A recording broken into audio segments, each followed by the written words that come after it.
नमस्कार साथियों, मैं अतुल कुमार दीक्षित और आप सभी का आपके अपने शैक्षणिक यूट्यूब चैनल पर बहुत बहुत स्वागत है, जहां पर पढ़ते हैं आप अपने सभी पाठ और कविताएं।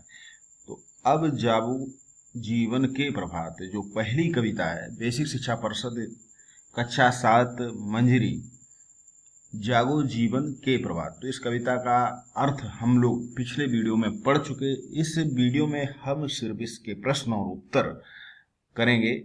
तो इस कविता के माध्यम से कवि ने जागरण गीत है और अज्ञान और अंधकार को मिटाकर कार्य करने की प्रेरणा दी गई। तो कविता का अर्थ दिया गया है, हम इसके प्रश्न और उत्तर करते हैं।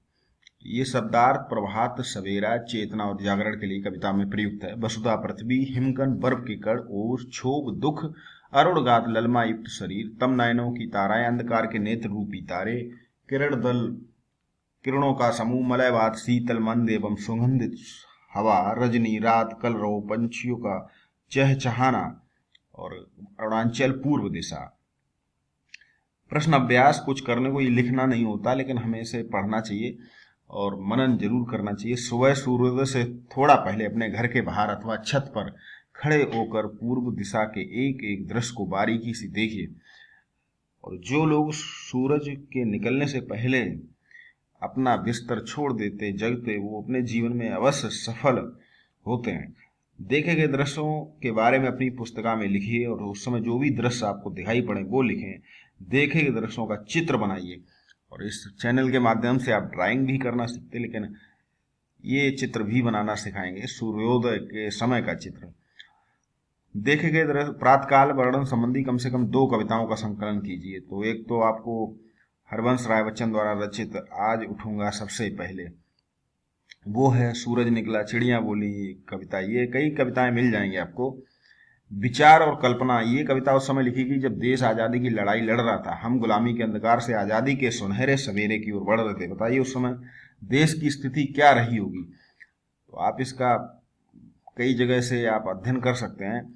और जब हम गुलाम थे तो कोई भी हमारी खुद की स्वतंत्रता नहीं थी। आज की तरह हम कोई भी कहीं जा आ नहीं सकते थे, और कोई मीटिंग या कोई भी कार्य करने से पहले हमें सरकार से बहुत सारी पाबंदियां थी। प्रातःकाल पशुपालक अपने पशु को चारा खिलाते। इस तरह निम्नांकित के द्वारा प्रातःकाल किए जाने वाले कार्यों विद्यार्थी पढ़ते हैं।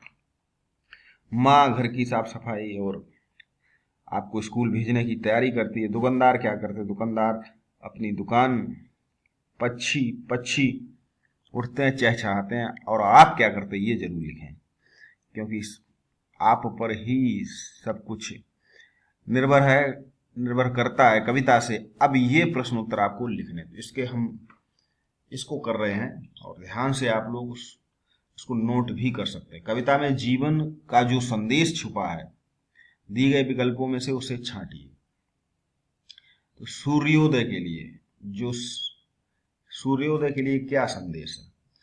तो जब यानी कि जो ये प्रश्न है कि कविता में जीवन का संदेश छुपा, तो इसका सही है जीवन में नई आशा का संचार करने के लिए कि अब जागो जीवन के प्रभात। यानी कि जो बीत गया सो बीत गया, अब आगे हमें अब नया सवेरा आ गया है, हो गया है। और जो आंसू रूपी जो ओस के कण वो मिट रहे जा रहे हैं, अब हमें नई शुरुआत करनी चाहिए। कवि ने प्रातःकाल पृथ्वी पर फैले ओस कणों को क्या कहा?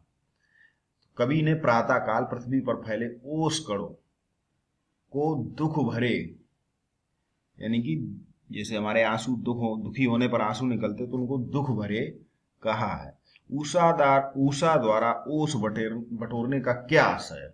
तो ऊषा द्वारा ओस बटोरने से आशय है कि ऊषा में आने पर दिन की गर्मी से जिस प्रकार ओस की बूंदें समाप्त हो जाती, उसी प्रकार जागरण और जो हमारा देश स्वतंत्र हुआ है, या हमारे जीवन में सक्रियता से हमारे सभी कष्ट, जब हम सक्रिय हो जाते हैं, क्रियाशील हो जाते हैं, तो हमारे कष्ट दूर हो जाते हैं।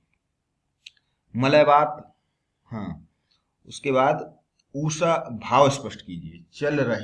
चल रहा सुखद ये मलयवात। तो इसमें भाव क्या स्पष्ट करना है कि कभी दुखों से भरी रात में हिमकणों को दुख के आंसू कहता है, और जब सुबह होती है तो सूरज के प्रकाश में वो सभी मिट जाते। चल रहा सुखद ये मलय बात, लेकिन अब प्रभात हो चुकी है और शीतल मंद सुगंधित हवा चल पड़ी है। ठीक है। कलरव से उठकर भेंटो तो, कवि कहता है कि जब दुख भरी रात बीत चुकी है तो अब पक्षियों की चहचहाट के साथ सुबह आ रही है, यानी कि सुबह हो गई है और पंछियों की चहचहाट। उसके बाद रजनी की लाज को स्पष्ट करने के लिए नीचे 4 अर्थ दिए गए, इनमें से सही अर्थ छाट कर लिखिए। तो रजनी की लाज को स्पष्ट करने के लिए अंधकार, इसका रजनी की लाज का अर्थ है अंधकार। ठीक है। 4 अर्थ दिए गए, इनमें से सही उत्तर तो अंधकार, रजनी की लाज को स्पष्ट करने के लिए अंधकार।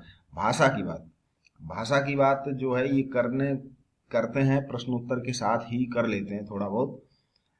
तो भाषा की बात में कविता की 2 पंक्तियों को पढ़िए। चल रहा सुखद ये मलय बात, अरुणाचल में चल रही बात। तो बात और बात इन दोनों का अर्थ स्पष्ट करना।